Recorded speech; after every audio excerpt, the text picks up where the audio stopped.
Ok. Alors, c'est une application qui démarre de E vers K. Il y a X. On fait associer F, X1, X2, ainsi de suite, jusqu'à le EM. Donc, le EM, je vais le changer, je vais mettre X.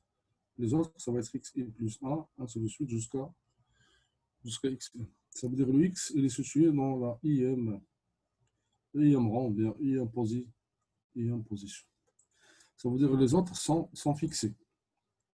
Alors, ce qui est variable, juste le X qui est situé dans la IM position. Okay.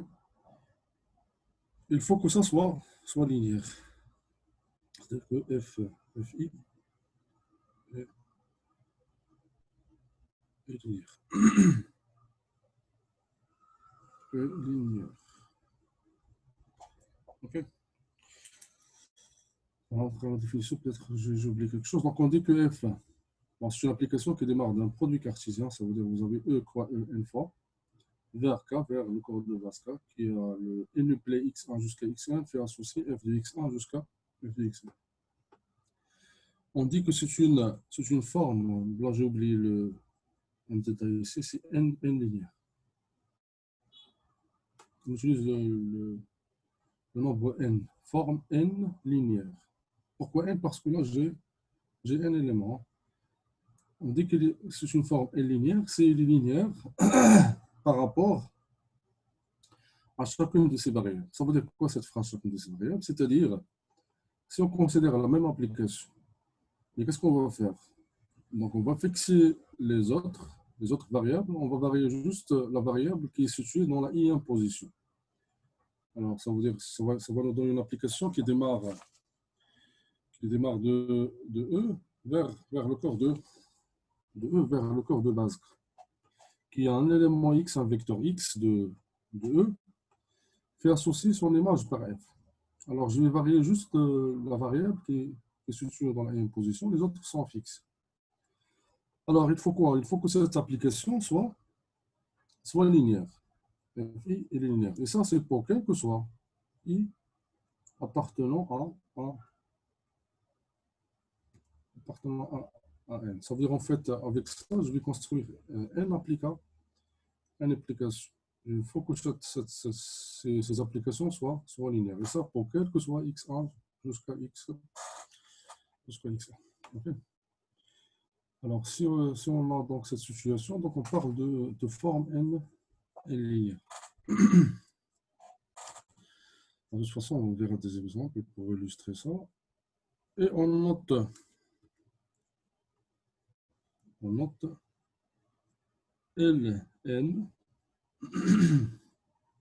de En. D'accord. On note Ln de K, c'est quoi? C'est l'ensemble des formes N linéaires.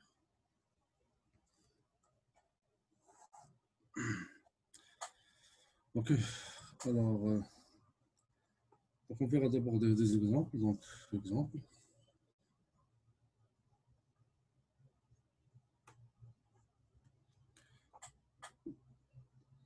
Alors, je vais prendre ici une application qui démarre de R2 vers R2. Ça veut dire que je considère comme E, l'espace E, c'est R2. Vers quoi? Vers R. Et qui a chaque couple des couples, donc ça va être, je vais mettre ici A, B, ça c'est le premier élément. Le deuxième élément, ça va être C, D, ok? Et je vais associer à ces éléments l'image A fois D moins B fois C. A fois D moins B fois C. Donc, c'est une application de R2, produit cartésien R2 dans R, qui a le couple ABCD fait associer le nombre AB moins BC. Okay. Donc là, c'est AD. On va voir, est-ce est-ce que phi est une forme de linéaire? Alors, on a phi est une forme de linéaire. Phi est une forme de linéaire. Parce que là, j'ai juste deux variables ici. Pour cette raison, on utilise ici deux linéaires. Ou bien, on préfère parfois d'utiliser un autre mot. Si on a deux, donc on utilise le mot bilinéaire. Alors, on dit aussi bilinéaire.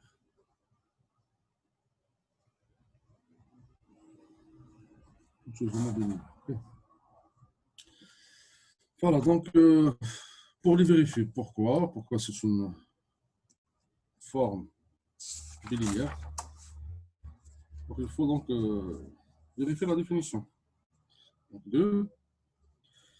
Alors, je vais réécrire l'application. Donc, on a dit que c'est une application de R2 fois R2 vers R qui a au couple ABCD. Alors, fait associer le terme donc AD moins B moins BC. Alors, il faut vérifier les linéaires, ça veut dire quoi? Il faut vérifier les linéaires par rapport à chaque variable. Ça veut dire qu'il faut fixer une variable, il faut laisser l'autre variable. Par exemple, je vais fixer CD, donc je vais varier le couple AB. Et je vais voir est-ce que ça va me donner une fonction donc, ou bien une application linéaire. C'est-à-dire quoi fixer? Donc, je vais considérer phi 1, c'est quoi phi 1? C'est une application de R2 vers R qui a quoi? Qui a le couple AB, fait associer quoi? Fait associer AD moins BC. Ça veut dire là, j'ai fixé. Donc, c'est un couple qui est ici là fixé. Je laisse ce couple fixe. Et on verra. Est-ce que ça va me donner une forme. Bon, c'est facile à vérifier que cette propriété est vérifiée. Hein. C'est facile de vérifier que phi 1 est linéaire. Donc, non. Il suffit de faire quoi? Donc, il suffit de calculer phi 1 de quoi? On va dire A1, B1, plus alpha, A2, B2. Bon, c'est un calcul très facile. Je vous laisse le faire. Hein. On ne va pas perdre de temps à remplacer et calculer ça. Donc, vous allez vérifier facilement que ça est égal à phi 1 de A1, B1, plus alpha, phi 1 de A2, B2. Ça veut dire qu'on a la linéarité. Ce n'est pas encore suffisant parce qu'il faut vérifier qu'elle est linéaire par rapport à chaque variable. Donc, il faut vérifier la linéarité de phi 1. Ensuite, il faut passer à phi 2. Donc, phi 2, ça va être une application qui démarre de R2 vers R. Qui a au couple maintenant CD. On fait associer quoi? On fait associer A, D, moins BC. Alors, de même, si vous calculez phi 2 de C1 T1 plus alpha C2 T2, alors vous allez trouver quoi? Que c'est égal à phi 2 C1 T1 plus alpha phi 2 C2 T2. C'est-à-dire quoi? C'est-à-dire que cette application est linéaire par rapport à chaque variable ou bien à chaque composante. Donc, si vous vérifiez ça, donc si ça marche, donc on peut conclure que donc phi est une forme de linéaire ou bien bilinéaire, si vous préférez. Donc, c'est une forme bilinéaire sur l'espace, ça veut dire sur R. Linéaire sur R. C'est bon, donc je pense que la définition est facile. Donc, c'est ce qu'on appelle la multilinéarité. Donc, il suffit de vérifier la linéarité par rapport à chaque composante. Et on passe à une remarque, juste une remarque. Alors, on considère soit F une forme N linéaire, une forme N linéaire sur quoi? Sur l'espace E, ou bien de E, de E. Alors, vous pouvez remarquer la chose. Alors, premièrement, alors, si on calcule l'image du n-nuclé suivant, ça veut dire que vous avez x1, x2, etc. 0. Alors, si vous mettez 0 de E, les autres sont par exemple xi plus 1, ainsi de suite jusqu'à xn. Ça veut dire si l'un des composantes vaut 0, donc à votre avis, le résultat, ça va être combien?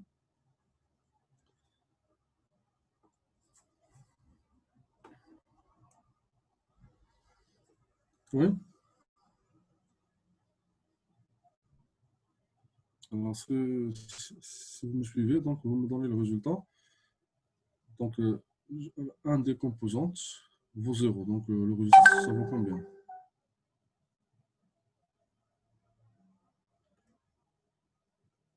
Donc, ça, c'est f de x1, x2. Non. Alors, tout simplement, il va nous donner 0. Non? C'est comme les applications linéaires. L'image de 0 par une application linéaire, c'est combien? C'est 0. Ici, ce n'est pas l'image de 0, mais juste, si vous avez juste une composante de linéaire, donc forcément, l'image, ça va être nul. Pourquoi? Parce que linéaire par rapport à chaque variable. Il suffit d'utiliser la linéarité par rapport à la IM variable. Ça va vous donner une application linéaire. Et l'image de 0 par une application linéaire, c'est 0. Okay. Maintenant, si on a des scalaires, alors si vous avez lambda 1, x1, lambda 2, x2, ainsi de suite jusqu'à lambda n, xn. Ça vaut combien? Alors lambda 1 et lambda n sont des scalaires. x1 jusqu'à xn sont des vecteurs. Alors ça va me donner combien cela?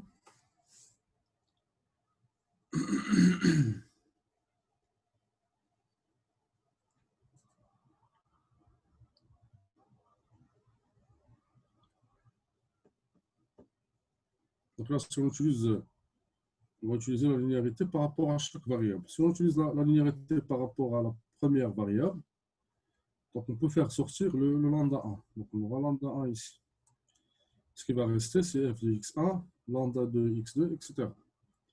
Si on utilise à nouveau la linéarité par rapport à la deuxième variable, j'aurai lambda 2. Ça ne va pas être sigma Adam, c'est un produit.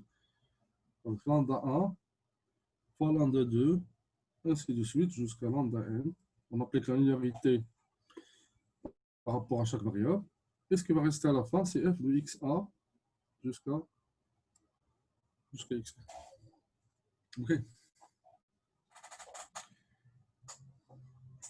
Alors, tout simplement, on a appliqué la linéarité par rapport à chacune des variables. OK, donc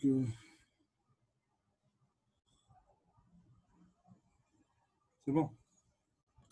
Alors, on passe à une autre définition.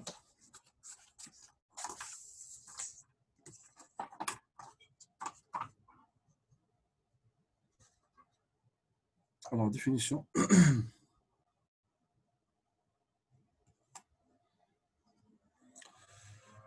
Alors, toujours, donc, je vais considérer soit f une forme linéaire. Ça voudrait la partielle Ln de E, N, N. Ça veut dire forme. C'est une forme linéaire. C'est bon. On va définir deux notions. Donc, on dit que f est, premièrement, symétrique.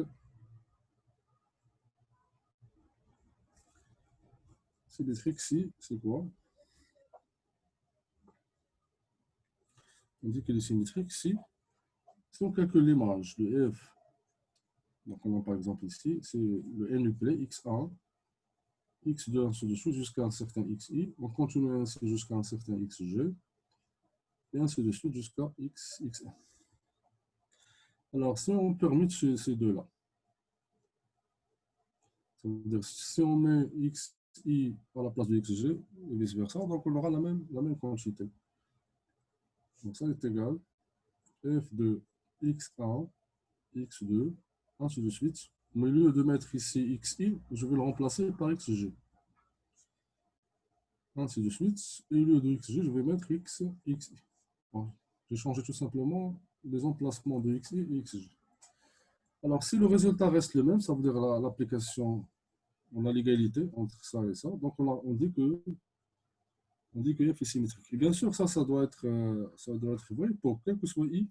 Bien sûr, il faut que ça c'est vrai, quel que soit ig, soit ig appartenant à L. Et bien sûr, quel que soit les x1 plus les xn appartenant à E, appartenant à E. C'est clair, donc c'est ça ce qu'on appelle la symétrie. Ça veut dire que si vous changez deux, ça veut dire que si vous permettez deux éléments du couple, ça ne change pas l'application. Ça ne change pas la valeur. Vous aurez toujours la même valeur. Alors si ça c'est vrai, on dit que l'application, ou bien la forme n linéaire, ça c'est n linéaire, c'est pas n linéaire, la forme n linéaire est symétrique. Okay. Alors, on dit qu'il est antisymétrique. Antisymétrique, c'est quoi? Si on calcule l'image de x1, la même chose, donc x1, etc., jusqu'à un certain xi, après jusqu'à un certain xg, ainsi de suite jusqu'à xn. Alors, il faut que ça donne. Alors, si vous changez l'ordre, le signe va changer. Vous aurez moins f de x1, ainsi de suite. Donc, au lieu de xi, je vais mettre xj. Au lieu de xi, je vais mettre xg, donc je vais mettre xi, ainsi de suite jusqu'à x. Donc là, vous allez voir qu'il y a un signe moins qui va apparaître. Si ça le cas, donc on dit que la forme n linéaire, c'est une forme qui est forme antisymétrique. Okay. Bien sûr, ça c'est pour quel que soit ig appartient à L, et quel que soit x1, etc., xl appartenant à. Voilà. C'est bon. Alors, troisième définition. Alors, on dit que f est alterné. On utilise le mot alterné. Okay. On dit qu'il est alterné si. Alors, si quoi? Donc, si vous avez xi égale xj, si vous remarquez que dans le couple, vous avez deux composantes qui sont égaux. Alors, si xi est égal à xj, donc ça vous implique quoi? Que f de x1, ainsi de suite jusqu'à xi, jusqu'à xg, jusqu'à xn, ça va être égal à 0. Si c'est le cas, donc on dit que f il est alterné. Ça veut dire que si vous remarquez que à chaque fois que vous aurez deux composantes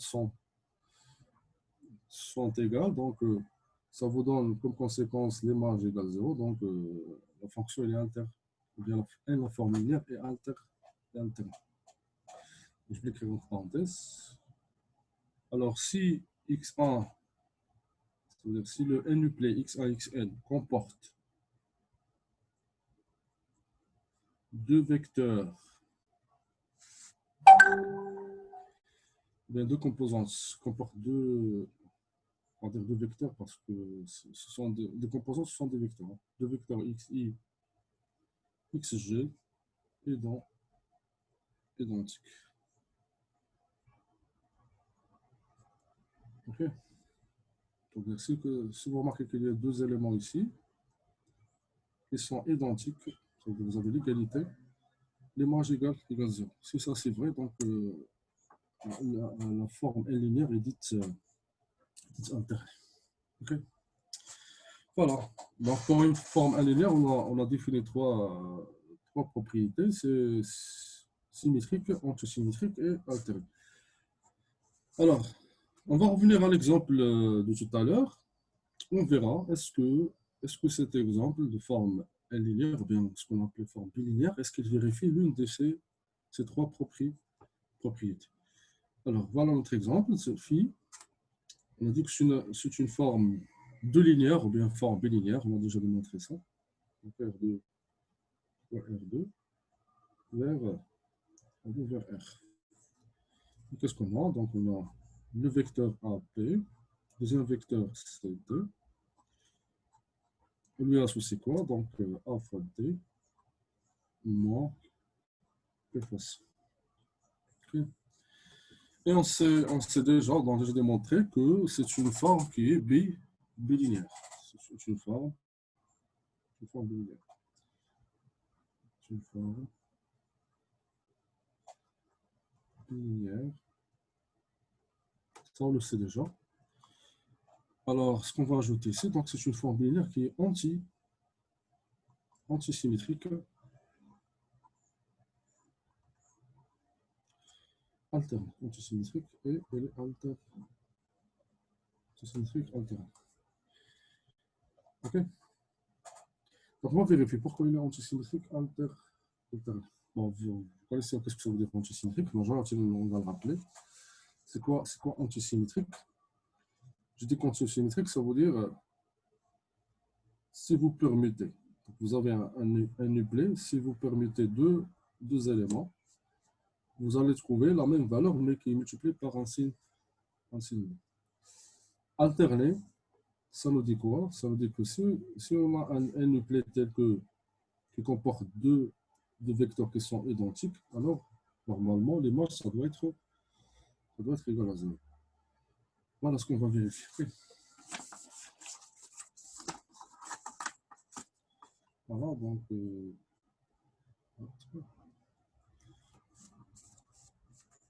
bon, je vais réécrire l'application. Donc l'application, c'est quoi? Puis, ça démarre de R2 fois R2 dans R. Il y a A, B, C, D, fait associer A, D, moins B, A, D, moins B, C. OK? Alors, on va vérifier est-ce que phi il est antisymétrique. Alors, comment on va faire pour vérifier qu'il est antisymétrique? Bon, là, c'est très facile parce qu'on n'a pas beaucoup de variables, on n'a que deux variables. Ça veut dire, alors, phi est antisymétrique. Alors, tout simplement, je vais juste changer l'ordre. Bon, je vais calculer, bon, phi de quoi? Je vais commencer par C, CD, donc je vais changer l'ordre de ces deux vecteurs, CD et AB. Alors, normalement, s'il était antisymétrique, donc je dois avoir moins, normalement, je dois avoir moins quoi? Moins phi de AB. Donc, si c'est le cas, donc ça veut dire qu'elle est antisymétrique. Bon, ce qu'on va prouver tout de suite, c'est juste un calcul simple.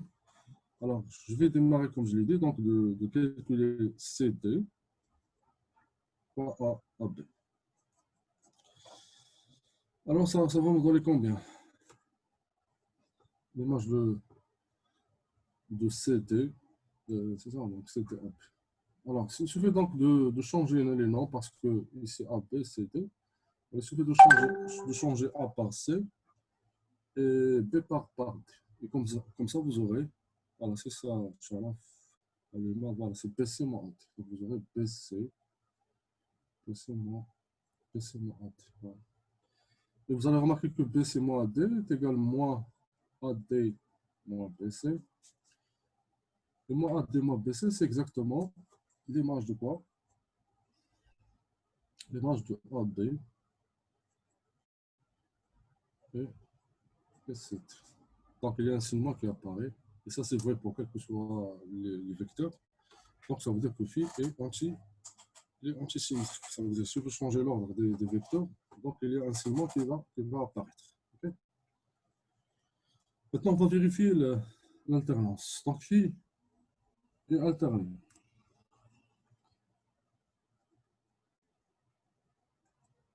Bien sûr, ça va être alterné. On verra après que, en fait, il n'y a pas une différence entre la propriété antisymétrique et alternée. C'est la même, on verra que c'est la même propriété. Okay. C'est la même propriété. C'est la même propriété. Mais pour l'instant, donc, on va juste appliquer la définition. Donc, on va vérifier qu'elle est alternée. Alors, pour vérifier l'alternée, qu'est-ce qu'il faut faire? Il faut prendre deux vecteurs qui sont égaux. Bon, là, on n'a pas de problème parce qu'il s'agit d'une application qui est juste deux variables. Donc, il suffit de prendre la même variable qui se répète deux fois. Donc, il suffit de calculer phi de quoi? De AB et Z. Et AB. Il faut calculer. Pour vérifier qu'il est alternant, donc il suffit de prendre la même chose ici. Parce qu'on a juste deux variables. Okay? AB et AB.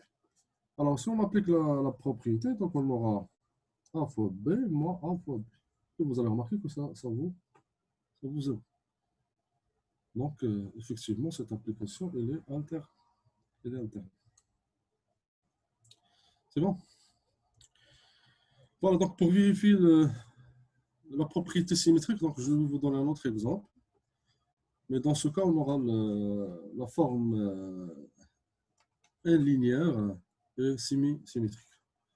Je vais prendre presque la même chose, je vais changer juste le signe. Alors, je vais prendre phi qui démarre maintenant toujours de R2, quoi R2, vers R, qui a le couple de vecteurs A, B, C, T. Alors, phi associé quoi? Donc, je vais considérer AC plus B. Je vais multiplier A fois C et B fois T. Alors, je vous laisse faire cette tâche. Donc, il est facile de vérifier que phi. Donc, on a phi et c'est facile à vérifier ça. Donc, c'est les bilinéaires. Suivez la même démarche qu'on a fait pour la première. C'est facile à voir qu'elle est bilinéaire. Mais c'est une application bilinéaire si maintenant elle est symétrique. Elle n'est pas antisymétrique. C'est une application bilinéaire symétrique. Alors, pour vérifier qu'elle est symétrique, qu'est-ce qu'on va faire? On va calculer phi de quoi? Je vais changer l'ordre. Donc, je vais commencer par CD. Je vais calculer phi de CD. Hop, vous permettez celui-là. On verra qu'est-ce que ça va donner. Alors, ça donne combien? Donc, si on fait le calcul, tout simplement, phi, c'est ce qu'on appelle le produit scalaire. Phi, on verra après dans le chapitre sur les préversions. Donc, ça, c'est ce qu'on appelle produit scalaire. Tout simplement, ça consiste à faire quoi? Donc, ça à multiplier l'abscisse fois l'abscisse et l'ordonnée fois l'ordonnée. Donc, A fois C, B fois T. Donc, pour calculer ça, c'est très facile. Donc, on va multiplier C fois A et ensuite D fois B. Et vous voyez, donc, c'est la même chose. Donc, ça, c'est égal encore. Phi de quoi? De AB, C. Donc, elle est symétrique. Ok, sous forme de linéaire, symétrique. Voilà.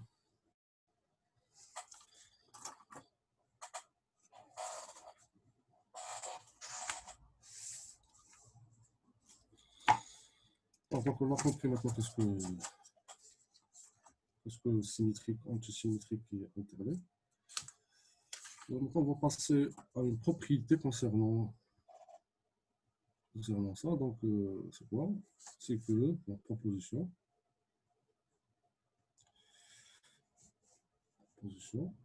Alors, on est de quoi? Toujours, on va prendre soit F forme on forme n linéaire de E, n linéaire de E. Okay. Donc on a la chose suivante. Voilà. Comme je l'ai dit tout à l'heure, qu'il n'y a pas une différence entre antisymétrique et alterné. Donc F est antisymétrique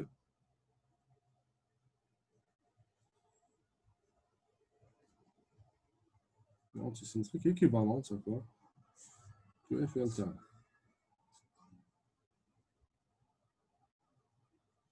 Voilà. Ça veut dire qu'il n'y a pas une différence entre... Bon, pour la définition, bon, on peut remarquer qu'il y a une différence pour la définition. Ils ne sont pas définis de la même façon. Mais en fait, les deux, ça définit la même chose. Bien. Montrer que l'application symétrique, c'est la même chose de montrer qu'il est alter. D'ailleurs, on a l'équivalence. Alors, ce qu'on va faire, on va essayer donc de prouver cette propriété. Hop.